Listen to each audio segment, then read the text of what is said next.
안녕하십니까. 세상 읽어주는 남자 이상훈입니다. 오늘은 마이크론에 대해서 한 말씀 드리겠습니다. 요즘 메모리 업계의 최대 뉴스 메이커는 다른 마이크론입니다. 일단 마이크론은 낸드 분야에서 176단 3D 낸드를 가장 먼저 양산했습니다.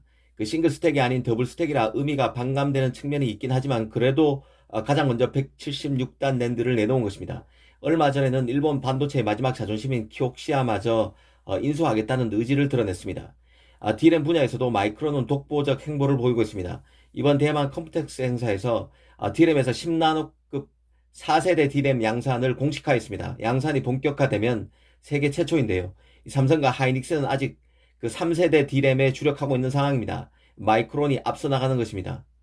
특히 주목되는 것은 마이크론의 산제 메로트라 CEO가 10나노급 4세대 D램을 극자외선 EUV 노광 장비도 사용하지 않았다고 밝혔다는 점입니다. 삼성과 하이닉스는 3세대인 1Z D램부터 EUV를 활용하고 있습니다. 더구나 마이크론은 10나노급 4세대 D램을 AMD 서버용 프로세서 3세대 에픽을 포함한 최신 데이터 센터에 적용을 끝냈다고 했습니다. 대만 PC 업체 에이서도 이 D램을 탑재한다고 합니다. 이 반도체 기사를 보시다 보면 1X 나노, 1Y 나노, 1Z 나노 이런 표현이 나옵니다. 이는 달리 말하면 10나노 1세대, 10나노 2세대, 10나노 이 3세대로 풀어쓸 수 있습니다. 즉 1X 나노는 10나노 1세대와 같은 말입니다. 이 사실 D램은 20나노까지는 공정을 정확히 표현했습니다. 25나노, 26나노, 27나노 식으로 말입니다. 그런데 10나노대로 넘어가면서 공정 경쟁이 빚어지면서 부작용이 생겼습니다. 가령 어떤 기업이 19나노 공정으로 DDR5를 만들었다고 가정하겠습니다. 그런데 다른 회사가 18나노 공정으로 DDR5를 생산했다고 또 가정하겠습니다. 이 통상 공정 숫자가 내려가면 더 첨단 공정이라 그 공정을 통해 만든 제품도 더 좋다고 생각할 수밖에 없습니다. 그런데 18나노 공정으로 만든 제품이 19나노 공정으로 만든 제품보다 메모리 성능이 떨어지는 경우가 발생했습니다. 즉 공정 숫자가 떨어졌음에도 이 메모리 성능이 더 나아지는 게 아니라 오히려 더 안 좋아지는 문제가 발생해서 메모리 기업들이 소비자에게 오해를 낳는 부작용을 막을 필요가 생겼습니다. 그래서 내놓은 처방이 나노 앞에 XYZ를 붙인 것입니다. 가령 1X 나노는 10나노 공정대로 처음으로 진입한 제품으로 보면 됩니다.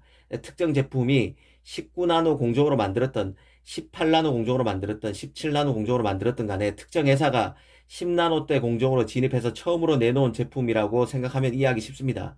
1Y 나노는 10나노대 공정 제품 중에 2세대 제품, 1Z 나노는 10나노대 공정 제품 중에 3세대 제품으로 보시면 됩니다.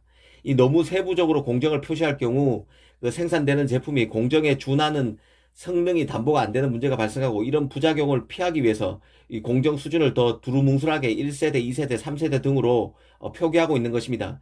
공정의 숫자에 현혹돼서 제품 성능이 중요시 되지 않는 부작용을 막기 위해서 이런 식으로 네이밍을 했다고 이해하시면 됩니다. 이번에 나왔다는 마이크론의 10나노급 4세대 D램의 경우 XYZ가 아닌 알파를 붙여서 1알파 나노로 쓰이고 있습니다. 이 메모리와 파운드리는 기본적으로 나노 공정 기준이 구조적으로 다른데요. 이 트랜지스터 모양 자체도 다릅니다. 이 파운드리에서는 지느러미 모양의 핀펫입니다. 그런 식으로 트랜지스터를 가지고 회로도를 만듭니다. 하지만 낸드는 수직으로 적층으로 올라가고 있고 몇 나노 공정의 의미가 없어졌습니다. D램도 저장 공장 한 셀에 트랜지스터와 캐패시터 하나가 쌍으로 들어갑니다. 구조 자체가 이 파운드리와 다릅니다. 이 파운드리에서 말하는 몇 나노 공정과 메모리에서 말하는 몇 나노 공정은 모두 숫자로 말하고 있지만 사실상 다른 것입니다. 심지어 같은 파운드리 공정 내에서도 인텔과 삼성, TSMC가 말하는 공정이 같지 않다는 점을 이전 방송에도 말씀드렸습니다. 이런 차이점을 알아야 합니다. 어찌됐든 지금 발표되는 것으로 봐선 마이크론의 피치가 놀랍습니다. 마이크론이 1알파 D램 10나노급 4세대 D램 양산을 발표한 만큼 조만간 제품이 나올 것입니다. 기술을 가장했는지 아니면 명실공히 10나노급 4세대 D램을 만들었는지 조만간 판단이 가능할 것입니다. 사실 마이크론의 팹 설비를 살펴보면 다른 경쟁사와 달리 아시아 의존도가 높습니다. 특히 팹이 일본, 대만, 싱가포르 등으로 골고루 나눠 있는데요. 가령 마이크론의 D램 설비는 미국의 한 곳, 일본의 한 곳, 대만의 두 곳 등으로 나눠져 있습니다. 또 낸드의 경우는 싱가포르에도 팹이 있습니다. 마이크론이 이렇게 아시아 시장에 팹을 많이 두고 있는 것은 성장 과정에서 찾을 수 있는데요. 지금 키옥시아는 일본 반도체의 마지막 보루 같은 존재지만 D램에서 일본의 자존심은 과거 엘피다였습니다. 이 엘피다를 지난 2012년 인수한 게 바로 마이크론인데요. 엘피다뿐만 아니라 엘피다의 그 대만 자회사인 렉스칩도 마이크론이 인수했습니다. 이 마이크론은 2013년 대만의 디램 업체 이노테라도 사들였습니다. 그렇다 보니 일본과 대만의 팹이 많은 것입니다. 일부 전문가들은 마이크론의 R&D 경쟁력을 이 부분에서 찾고 있습니다. 일본은 전통적으로 소재 기술력이 뛰어납니다. 대만은 그 공정 기술과 비메모리 패키지 기술이 강한데요. 반면 미국은 유연한 사고로 혁신적 설계와 로직에서 한 수 위입니다. 마이크론이 일본 대만 업체 인수를 통해서 이런 기술 수혈이 가능했고, 최근에도 엔지니어들을 여러 곳에서 인수한 것으로 알려져 있습니다. 이런 점이 지금 마이크론이 기술력을 업그레이드 하는데 큰 힘이 되고 있는 것 같습니다. 마이크론을 주목해야 할 것 같습니다. 감사합니다.